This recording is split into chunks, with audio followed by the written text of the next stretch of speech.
Alright, so should we talk about the funny movie now? So first, let's start with, did you like the movie? I think that's a good place to start. It was a movie I watched. Well, that about sums it up. I wouldn't say it's bad. It's just there's not a lot really there. Yeah. It definitely feels like they're just trying to drag out this Toy Story thing. I think it's Pixar's most highest selling franchise.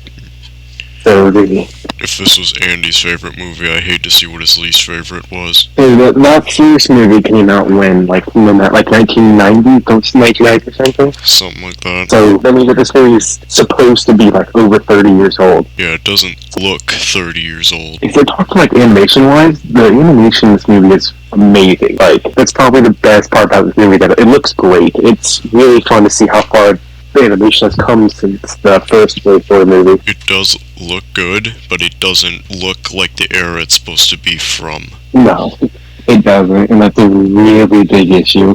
And I wish they put something like, this is a remake of that movie, to kind of be like, we understand that this doesn't match the animation, but this is a modern version of it, which I know is a crappy explanation, but like, at least they're trying to acknowledge that they did it, and it's just kind of leaves you confused. So I guess we'll start off with the good. The first 30 minutes of this movie are great. They're great, I'll say it, they're great. This should have been the whole movie. I wish that maybe what they did is they make the first, maybe make like the first like hour and 20, and going through the different time periods, actually getting to see the changes instead of just with this friend. And then the last like 30 minutes you do in like new reality or something. They should have flipped it. It should have been 30 minutes of what we got for the whole movie, or like the rest of most movies should have been the last 30 minutes of the movie. They don't really do a lot in the last like hour and a half. They kind of just move really slowly, and some goofy shenanigans occur. It's just generically going through all the story beats. Buzz is alright character in this movie. The way I phrased it when I saw the movie the first time was best. They tried to give him the same character development that they did in the Toy Story series, which was 4 movies over the span of like 20 plus years, into one 2-hour movie, and it just does not work. Like, I understand that if the toy is based off the character in the movie, that it would progress like that, but it just doesn't work because of how the movie is, like, the main part of the movie is only happens in like a few hours. Like, the majority of the movie is only like happens in like a few hours. Yeah. Real time, or in movie time. The other characters in that Buzz traveled with, they were alright, but they were just generic, wacky sidekicks that, you know... They were cardboard personalities. They were very much cardboard. And then the only character I've told you this, the only character I care about in this movie was Socks. He's the best character, and even then he's just generic animal sidekick. You still overrate him anyways. Speaking of characters, the villain! Did they just forget to rewatch the second movie? This is technically a retcon. In the second movie, they do a gag where they're doing a reference to Star Wars, where they say George is Buzz's father, and I guess they just forgot that they did that when they made this movie. Because if this movie is based, if the toys, Buzz and Zurg, are based off the characters in this movie, which, first of all, I don't understand why Zurg looks so different than he does in the movie. That makes literally no sense. If the toys are based off of the characters, then Zurg, the toy, saying that he's Buzz's father, should mean that is what is in the movie. Maybe it was like a bootleg from China. Like, Zurg is a villain. It was a nice surprise. And when I heard Zurg was the villain before I went to see it, I thought, oh, so they're gonna do that, and then old Buzz comes out like, oh, that's what they're really doing, and he's like, I'm you from the future. I was like, are you, like, what? How did we get here? Such a garbage twist villain. Yes. Toys was better than real Zurg, just like the Therizinosaurus. Yes, the toys are always superior. That's what we've learned from movies this year. Toys are always superior. Like, I mean, it's enjoyable to watch, but I would say Paws of Fury, The Legend of Hank, is more enjoyable, because if I go to see a Nickelodeon movie, I'm not expecting greatness. I'm just expecting a fun movie, which Paws of Fury was. But when I go to see Pixar, I expect actually good movies that anyone can enjoy, and like, this is just not that. We live in a reality where Sonic was better than the Pixar movie this year. It's just unlike Multiverse of Madness, where you have the entire MCU to compare it to. There's just not a lot to really talk about in Lightyear. Like, the villain it sucks. The characters are mediocre. I will say that the scene where his friends goes through space, that was actually a pretty good scene. It was actually kind of tense. And she's not gonna go flying off, but like the vastness of space, you're just staring at that, and you know that I've seen enough space movies to know that anything can go wrong in space. So it's just kind of tense. But after Princess Leia and the Last Jedi, it's kind of hard to really say. I will never be able to take a space flying scene seriously after that scene. I don't know how they could have made that look good, but that is literally the dumbest thing one of the dumbest things I've ever looked at in a movie. It's just like just flying through space.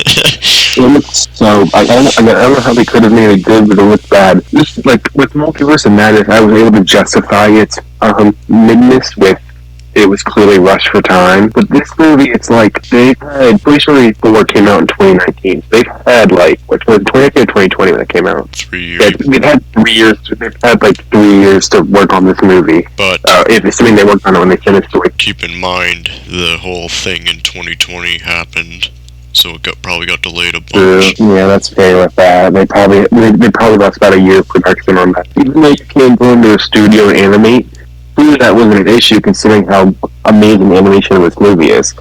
But I feel like there's stuff that you can do even if you're not actually in the office every day. Like work on the script. Like that's something you can do. The script in this movie is all right. This is like the first Toy Story movie where I feel like it was actually intended for literally children and nobody else. Like the other Toy Story movies, they have enough emotion in them to where like any emotion and well thought out that like anyone can enjoy them. I watched them all recently, like maybe about 2 months ago, and I still really enjoyed them.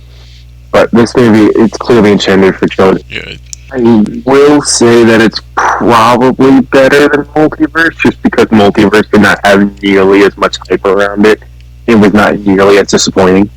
I mean, I have them about the same score. What you give, like, what, a 4 out of 10, you said? Yeah. I probably give it a 5, just because, like, I was able to enjoy it more than Multiverse, and I don't think it's a good movie, but I was able to enjoy it, which was nice. Just be able to enjoy a movie, and not have to sit there and be like, okay, this is painfully average. It really is a painfully average movie. Like, it's just average on every point, if not below average. There's barely anything I think I'd call great, and the one, like, thing they excelled at, they rushed it so badly when it didn't need to be rushed, which was the first 30 minutes of this movie. The scene where he goes into space for the first time and comes back and is like, oh, you've been going for what, 4 years, did they say? Every time he came in for a 4-year jump, was it? Yeah. Like, that was actually a twist that I kind of liked. I thought at first when he was going to do that, it was going to be straight to the 75-year jump, or however long it was. But the fact that it was 4 years, that was a twist that I didn't enjoy from what they showed in the trailers. That was a twist I actually enjoyed that they did.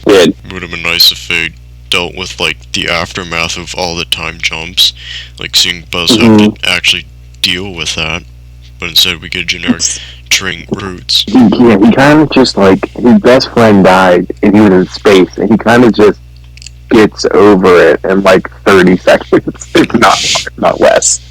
He walks into the office, sees she's not there, and he's like, oh. Anyways, so was the general? Was that her son that walked in on Buzz when he was in her room, working with kind of the antagonist for a little bit?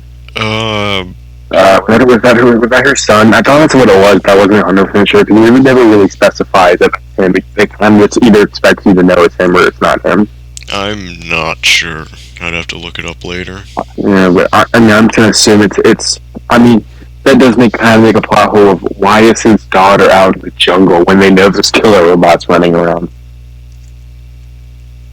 But I will say the scene where the broken robots just keep teleporting onto the pad, that was actually kind of amusing. They just kept teleporting on. They kept blowing up and teleporting back to the pad. That was amusing. Stuff with socks was, it was amusing, but I laughed at one of his jokes. I think it was when he said it felt weird him not having pants on. I think that was the one joke I laughed at. Everything else was just a mild, oh, that was a good attempt at a joke. Maybe the next one will get me to laugh, and then it didn't.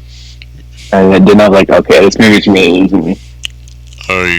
This really felt like they had us in the first half, not gonna lie. Like, the first, 33% of this movie is great, if only they expanded upon it. And like I said, I did end up laughing more at Paws of Fury than this one. Yeah, I mean, Paws of Fury is definitely if you want to be real technical, it is definitely a worse movie than this movie in every capacity, Yeah. but I definitely would give it a higher score because it is way more enjoyable.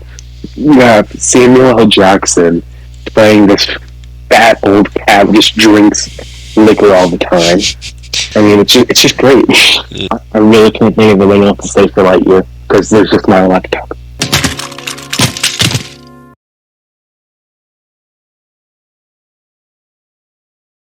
Talked about the El Nacho thing. I did not know that's what you were referencing. I just knew the Illuminati, so I was like, yeah, that part was great. I watched the video and I was like, oh, I should have indicated that we were joking a little bit more, but I didn't. That's what you said. Yeah.